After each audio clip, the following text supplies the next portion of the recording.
Hi friends, ಎಲ್ಲರಿಗೂ ನಮಸ್ಕಾರ. ನೀವು ನೋಡ್ತಿದ್ದೀರಾ PD creation YouTube channel. Friends, Lakshmi Hebbalkar ಅವರು ಒಂದು ಶಾಕಿಂಗ್ ಸಂಗತಿನ ಎಲ್ರಿಗೂ ಕೊಟ್ಟಿದ್ದಾರೆ. ಫ್ರೆಂಡ್ಸ್, ಏನದು ಶಾಕಿಂಗ್ ಸಂಗತಿ ಅಂತ ನೋಡೋದಾದರೆ, ಗೃಹಲಕ್ಷ್ಮಿ ಯೋಜನೆ 2,000 ರೂಪಾಯಿನ ಯಾರಿಗೂ ಕೂಡ ಸ್ಯಾಂಕ್ಷನ್ ಆಗಲ್ಲ. ಫ್ರೆಂಡ್ಸ್, ಇದೇನಿದು ಯಾರಿಗೂ ಸ್ಯಾಂಕ್ಷನ್ ಆಗಲ್ಲ ಅಂತ ಹೇಳ್ತಿದ್ದೀರಾ ಅಂದ್ಕೊಂಡು ಯೋಚನೆ ಮಾಡ್ತಿದ್ದಾರೆ.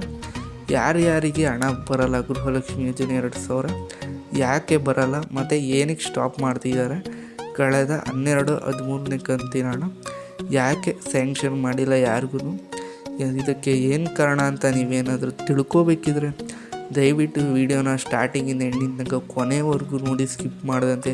ನಿಮಗೆ ನೀಟಾಗಿ ಫುಲ್ಲು ಕ್ಲಿಯರಾಗಿ ಅರ್ಥ ಆಗುತ್ತೆ. ಮತ್ತು ಹೊಸ್ದಾಗಿ ಏನಾದರೂ ನಮ್ಮ ಚಾನಲ್ನ ನೋಡ್ತಿದ್ರೆ ದಯವಿಟ್ಟು ಅಲ್ಲಿ ಬರ್ತಾರ ಬೆಲ್ಲೈಕನ್ನ ಕ್ಲಿಕ್ ಮಾಡಿ ಸಬ್ಸ್ಕ್ರೈಬ್ ಮಾಡ್ಕೊಂಡು ಸಪೋರ್ಟ್ ಮಾಡಿ. ಫಸ್ಟು ವಿಡಿಯೋಗೊಂದು ಲೈಕ್ ಬಟನ್ ಒತ್ಬಿಡಿ ಫ್ರೆಂಡ್ಸ್. ನಾನು ಹೇಳಿದೆ ಎಲ್ರಿಗೂ ಇವಾಗ ಗೃಹಲಕ್ಷ್ಮಿ ಯೋಜನೆಯ ಕಂತುಗಳು 2,000 ರೂಪಾಯಿನ ಇನ್ನು ಮುಂದೆ ಬರಲ್ಲ ಅಂತ. ಯಾರ್ಯಾರಿಗೆ ಬರಲ್ಲ ಅಂತ ನಾನು ಇವಾಗ ಹೇಳ್ತೀನಿ, ನೀಟಾಗಿ ಕೇಳಿಸ್ಕೊಡಿ ಫ್ರೆಂಡ್. ಯಾರಿಗೆ ಬರಲ್ಲ, ಏನಕ್ಕೆ ಬರಲ್ಲ ಅಂತ ಎಲ್ಲ ಮಾಹಿತಿ ನಿಮಗೆ ಕೊಡ್ತಾ ಹೋಗ್ತೀನಿ ಫ್ರೆಂಡ್ಸ್. ಗೃಹಲಕ್ಷ್ಮಿ ಯೋಜನೆ ಹಣ 2,000 ರೂಪಾಯಿ ಯಾಕೆ ಬರಲ್ಲ ಅಂತ ನೋಡೋದಾದರೆ, ಇವಾಗ ಮಹಿಳಾ ಮತ್ತು ಮಕ್ಕಳ ಕಲ್ಯಾಣ ಇಲಾಖೆ ಒಂದು ಫಿಲ್ಟ್ರಿಂಗ್ ಪ್ರೋಸೆಸ್ ಮಾಡ್ತಾಯಿದ್ದಾರೆ. ಗೃಹಲಕ್ಷ್ಮಿ ಯೋಜನೆ ಅಪ್ಲಿಕೇಶನ್ ಫಿಲ್ಟ್ರಿಂಗ್ ಪ್ರೋಸೆಸ್ ಅಂದರೆ ಯಾರ್ಯಾರು, ಮೊದಲನೇ ಪಾಯಿಂಟ್, ಯಾರ್ಯಾರು IT ರಿಟರ್ನ್ಸ್ ಫೈಲ್ ಮಾಡ್ತಾಯಿದ್ದಾರೆ ಅಂಥವ್ರಿಗೆ ಗೃಹಲಕ್ಷ್ಮಿ ಯೋಜನೆ ಹಣ ಇನ್ನು ಮುಂದೆ ಬರಲ್ಲ ಅಂತ ಅಪ್ಲಿಕೇಶನ್ನ ರಿಜೆಕ್ಟ್ ಮಾಡಿದ್ದಾರೆ. ಮತ್ತು ಹಾಗೆಯೇ ಯಾರೆಲ್ಲ ಟ್ಯಾಕ್ಸ್ ಫೈಲ್ ಮಾಡ್ತಾಯಿದ್ದೀರ ಅಂಥವ್ರದ್ದು ಕೂಡ ಗೃಹಲಕ್ಷ್ಮಿ ಯೋಜನೆಗೆ ಅಪ್ಲೈ ಮಾಡಿದರೆ ಅಂಥವ್ರ ಅಪ್ಲಿಕೇಶನ್ ಇವಾಗ ಆಲ್ರೆಡಿ ರಿಜೆಕ್ಟ್ ಮಾಡಿದ್ದಾರೆ. ಸುಮಾರು 2 ಲಕ್ಷ ಗೃಹಲಕ್ಷ್ಮಿ ಯೋಜನೆ ಅಪ್ಲಿಕೇಶನ್ನ ರಿಜೆಕ್ಟ್ ಮಾಡಿದ್ದಾರೆ. ಅಂಥವ್ರಿಗೆ ಇನ್ನು ಮುಂದೆ ಯಾವುದೇ ಕಾರಣಕ್ಕೂ ಹಣ ಬರಲ್ಲ ಫ್ರೆಂಡ್ಸ್. 2 ಲಕ್ಷಕ್ಕಿಂತ ಇನ್ನೂ ಹೆಚ್ಚಾಗಿ ಮಾಡಿದ್ದಾರೆ. ಇವಾಗ 2 ಲಕ್ಷ ಅಂತ ಕೊಟ್ಟಿದ್ದಾರೆ ಫ್ರೆಂಡ್ಸ್. ಇನ್ನು ಫಿಲ್ಟ್ರಿಂಗ್ ಪ್ರೋಸೆಸ್ ನಡೀತಿದೆ. ಸುಮಾರು 2 ಲಕ್ಷ ಗೃಹಲಕ್ಷ್ಮಿ ಯೋಜನೆ ಅಪ್ಲಿಕೇಶನ್ ರಿಜೆಕ್ಟ್ ಆಗಿದೆ. ಇನ್ನು ಮಿಕ್ತವ್ರದ್ದೆಲ್ಲ ನಡೀತಾ ಇದೆ ಚೆಕ್ಕಿಂಗು. ಅದು ಫುಲ್ ಕಂಪ್ಲೀಟ್ ಆಗೋ ತನಕ ನಿಮಗೆ 12ನೇ ಕಂತಿನ ಹಣ 13ನೇ ಕಂತಿನ ಹಣ ಯಾವುದೇ ಕಾರಣಕ್ಕೂ ರಿಲೀಸ್ ಆಗಲ್ಲ ಫ್ರೆಂಡ್ಸ್. ಎಲ್ರಿಗೂ ಒಂದು ಡೌಟ್ ಇರುತ್ತೆ, ನಂದೇನಾದರೂ ರಿಜೆಕ್ಟ್ ಆಗಿದೆಯಾ, ಹೇಗೆ ಚೆಕ್ ಮಾಡ್ಕೊಳ್ಳೋದು. ಹಾಗೆಯೇ ಎಲ್ರಿಗೂ ಒಂದು ಡೌಟ್ ಬಂದೇ ಬರುತ್ತೆ, ಈ ಥರ 2 ಲಕ್ಷ ಅಪ್ಲಿಕೇಶನ್ ರಿಜೆಕ್ಟ್ ಆಗಿದೆ ಅಂದರೆ.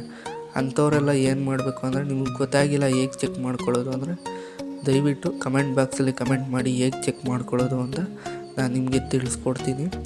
ಮತ್ತು ನಿಮ್ಮ ಫ್ಯಾಮಿಲಿಯಲ್ಲಿ ಯಾರ್ದಾದ್ರು ಟ್ಯಾಕ್ಸ್ ಫೈಲಿಂಗ್ ಮಾಡ್ತಿದ್ದಾರೆ, IT ರಿಟರ್ನ್ ಫೈಲಿಂಗ್ ಮಾಡ್ತಿದ್ದಾರೆ, ಅಂಥವ್ರದ್ದೆಲ್ಲ ರಿಜೆಕ್ಟ್ ಮಾಡ್ತಿದ್ದಾರೆ. ಹೇಗೆ ರಿಜೆಕ್ಟ್ ಮಾಡ್ತಿದ್ದಾರೆ ಅಂತ ನೋಡೋದಾದರೆ ಫ್ರೆಂಡ್ಸ್, ಮಹಿಳಾ ಮತ್ತು ಮಕ್ಕಳ ಕಲ್ಯಾಣ ಇಲಾಖೆಗೆ ಆಧಾರ್ ಕಾರ್ಡ್ ನಂಬರ್ ತೊಗೊಂಡು ಅಂಥವ್ರದ್ದು IT ರಿಟರ್ನ್ಸಿಂದ ಡೀಟೇಲ್ಸ್ ಕಲೆಕ್ಟ್ ಮಾಡಿ ಚೆಕ್ ಮಾಡಿ ಎಲ್ಲರದ್ದು.